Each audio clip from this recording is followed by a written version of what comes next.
আসসালামু আলাইকুম। সংবাদে আপনাদের সবাইকে স্বাগত জানাচ্ছি। আমি ফিরোজ তোহা। শুরুতেই সংবাদ শিরোনাম।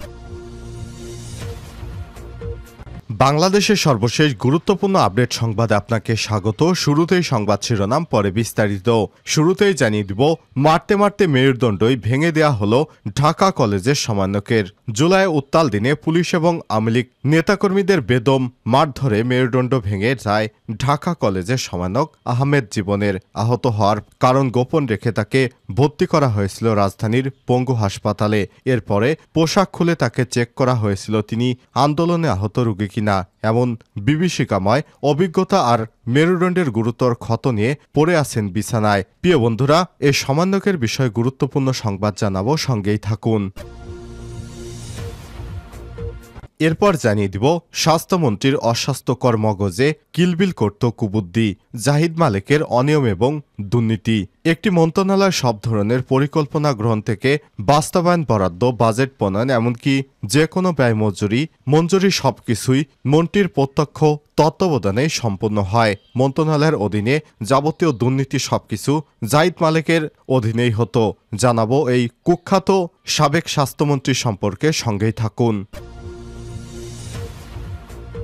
এদিকে লন্ডনে বেক্সিমকোর দুই যুবরাজের ৮৪৬ কোটি টাকার ফ্ল্যাট এবং বাড়ি। বাংলাদেশের অন্যতম শিল্পগোষ্ঠী বেক্সিমকো গ্রুপের vice chairman Salman F Rahman এবং তার ভাই সোহেল রহমানের ছেলে যুক্তরাজ্যের লন্ডন শহরের সবচাইতে অভিজাত এলাকায় ৮৪৬ কোটি টাকায় ৬টি ফ্ল্যাট কিনেছেন। এ বিষয়ে গুরুত্বপূর্ণ সংবাদ থাকবে বন্ধুরা। সম্পূর্ণ সংবাদটি জানতে ভিডিওটি না টেনে দেখতে থাকুন। এদিকে অনির্দিষ্টকালের কর্মবিরতির ডাক কুষ্টিয়ার পরিবহন শ্রমিকদের। কুষ্টিয়ায় অনির্দিষ্টকালের জন্য কর্মবিরতির ডাক দিয়েছে পরিবহন শ্রমিকেরা। আর সকাল ৬টা থেকে এই কর্মবিরতি শুরু হয়েছে। জেলা পরিবহন শ্রমিকেরা এতে সমর্থন জানিয়েছেন জেলার পরিবহন মালিক সংগঠনগুলো। এতে অভ্যন্তরীণ রুটে বাস বন্ধ থাকলেও শুধু শুক্রবার ঢাকাগামী বাস চলাচল করবে। জানিয়ে দিব, গণ অভ্যুত্থানে আহতদের চিকিৎসা সরকারি খরচে তৈরি হচ্ছে তথ্যভাণ্ডার। জুলাই থেকে শুরু হয়ে বৈষম্য বিরোধী ছাত্র আন্দোলন। এক পর্যায়ে এক দফার চূড়ান্ত আন্দোলনে ছাত্র জনতার অভ্যুত্থানে গত ৫ই আগস্ট পতন হয় আওয়ামী লীগ সরকারের। এই আন্দোলনে প্রাণ হারায় কয়েকশো ছাত্র জনতা। আহত হয়ে ১৮,০০০-এর বেশি মানুষ চিকিৎসা নেন দেশের সরকারি বেসরকারি হাসপাতালে।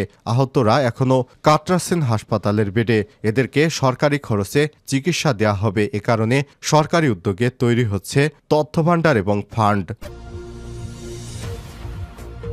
এবং সর্বশেষ জানিয়ে দিব, সেনাবাহিনীর অভিযানে সিকিবিতে দেশীয় অস্ত্র এবং মদের বোতল উদ্ধার। সিলেট কৃষি বিশ্ববিদ্যালয়ের বিভিন্ন আবাসিক হলে অভিযান চালিয়ে বিপুল অস্ত্র এবং মদের বোতল উদ্ধার করেছে সেনাবাহিনী।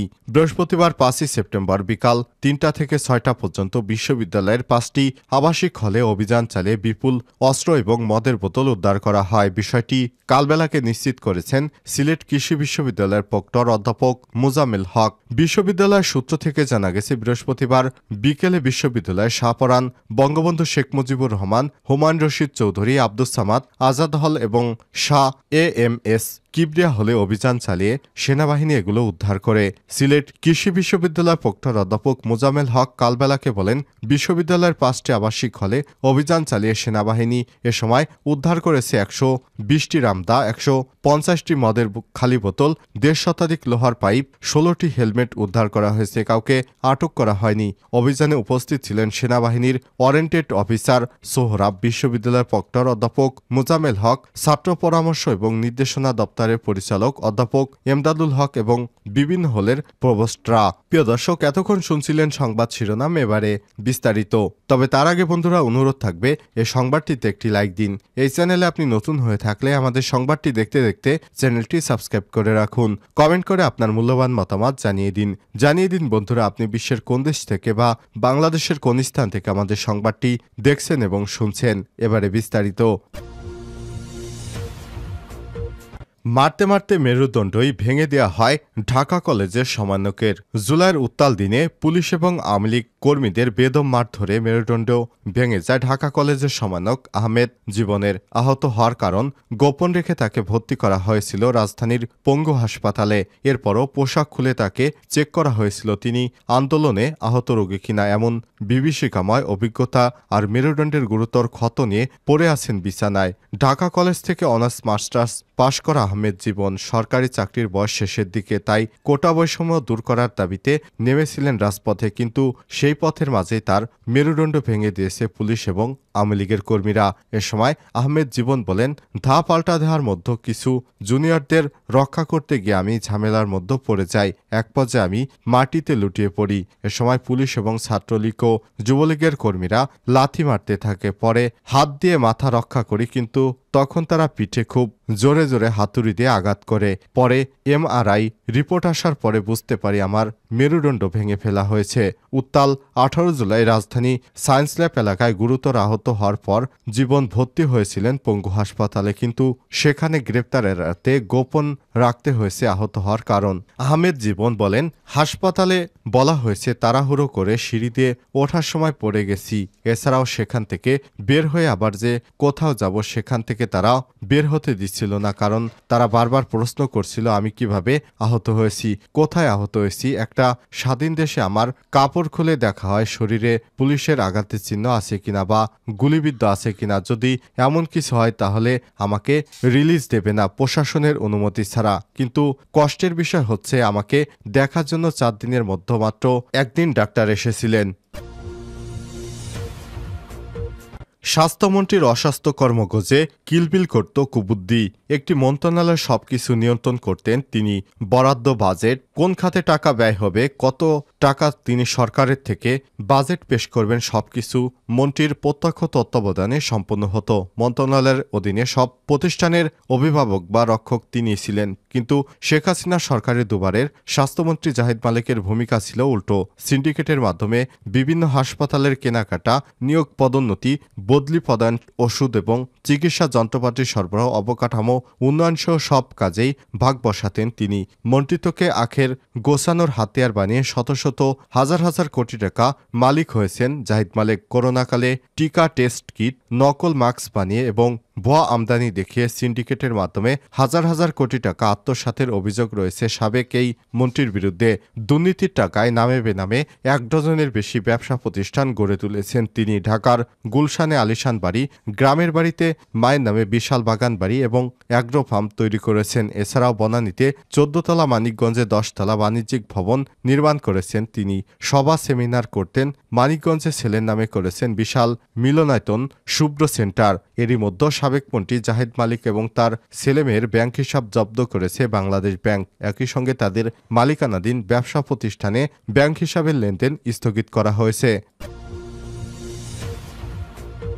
লন্ডনে বেক্সিমকোর 2 যুবরাজের 846 কোটি টাকার ফ্ল্যাট বাড়ি।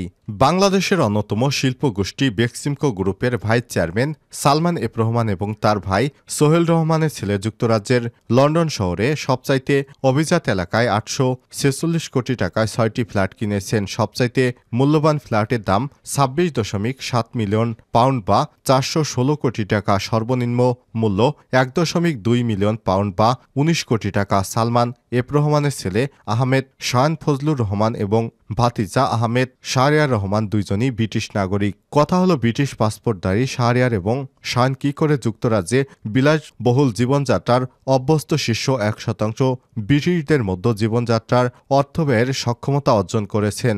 আজ বাংলা আউটলুকে প্রকাশিত একটি অনুসন্ধানী প্রতিবেদনে সব তথ্য উঠে এসেছে। প্রতিবেদন থেকে জানা যায়, বাকিংহাম প্যালেসের খুব কাছাকাছি সবচেয়ে বেশি দামি এলাকার একটি হল লন্ডনে এক গ্লোসভেনার স্কয়ার এলাকা।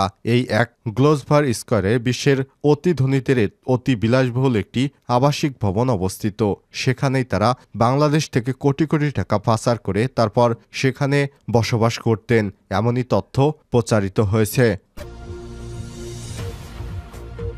অনির্দিষ্টকালের কর্মবিরতির ডাক কুষ্টিয়া পরিবহন শ্রমিকদের। কুষ্টিয়া অনির্দিষ্টকালের জন্য পরিবহন শ্রমিকেরা কর্মবিরতি শুরু করেছে। এর আগে চলমান দ্বন্দ্বের জেরে বৃহস্পতিবার 5ই সেপ্টেম্বর বিকেলে কুষ্টিয়া মেহেরপুর সড়কের আমলাতে দুটি বাসের গ্লাস ভাঙচুর করে সিএনজি অটোরিকশা চালকেরা। এর প্রতিবাদে সন্ধ্যায় মালিক শ্রমিক ঐক্য পরিষদের ব্যানারে কর্মবিরতি ঘোষণা করা হয়। কুষ্টিয়া জেলা মোটর শ্রমিক ইউনিয়নের সভাপতি মাহাবুল হক গণমাধ্যমকে বলেন, গেল মঙ্গলবার কুষ্টিয়ার ভেড়ামারায় সিনহা পরিবহনের বাসের গ্লাস ভাঙচুর 4 জন শ্রমিককে মারধর করে স্থানীয় সিএনজি অটোরিকশা চালকেরা।